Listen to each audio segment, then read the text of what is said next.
ئەمن قەشەش بێتن ڕێزی لێ دەگرم خەڵکی بەدینیش بێ و بێدینیش بێ ڕێزی لێ دەگرم چونکە خوای گەورە دەرەوەی یەک نەفسی نەجاتدا وەکو هەموو خەڵکی نەجاتدا بێتن پێغەمبەر صلی الله علیه و سلم دەفەرمێتن خەیر الناس ئەنفعهم للناس لێ میهرەبانی هی هەموانە لۆ هەموانە بەبێ جیاوازی بەڵام ئەنگۆ تانجی سەری مەنا گەورەی مەنا خۆشەویستی مەنا چی پێمان بکرێت لە بەنگۆ تەقسیری ناکەین قسەکانی گۆ لە کنەما زۆر گەورەیە و دڵشتان زۆر خۆشبی هەر خێرەک لێرە بکرێ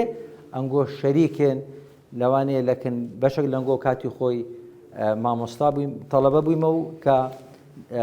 لەبیر مەلەکن مامۆستا لەزگینی فتح القەریبم خوێندیە لەکن زۆر لەک مامۆستانە دانیشتیمە جەم لە وتارەکانیان گرتیە ئەوەی ئەمە هەینا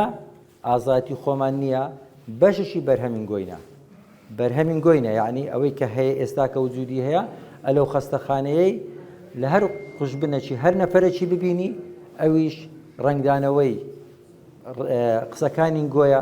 بەرهەمین گۆیە ینی ئەم گۆی لێرکوانە بەرهەمەکەی خۆتان دەبینن لە دنیایەکە کەوا خەستەخانە کە خزمەتێکی زۆر نەوعی دەکە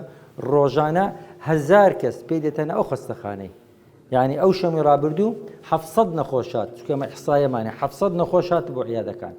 لەو خەستەخانەی 131 دکتۆر ئیشی لێ دەکا سەروی 240 کارمەندمان هەیە یعنی کە لێرکوانە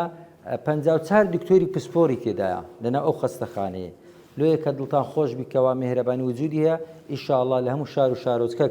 خەستەخانەی وا دروست دەبیتن کەوا دڵخۆشین بەهاتنتان سەرسەر و سەرچاومان نامێ زیاتر کاتی بەڕێستان بگرم ومێد دەکەم کەستان نەخۆش نەکەون هەر ئیشێکتان بەمە بکرێتن لە سەرسەر و سەرچاوماندا دێنین زۆر زۆر بەخێربێن زۆر زۆر سپاسان دەکەم وآخر دعوانا أن الحمد لله رب العالمين.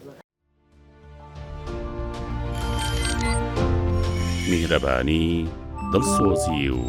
لێزانی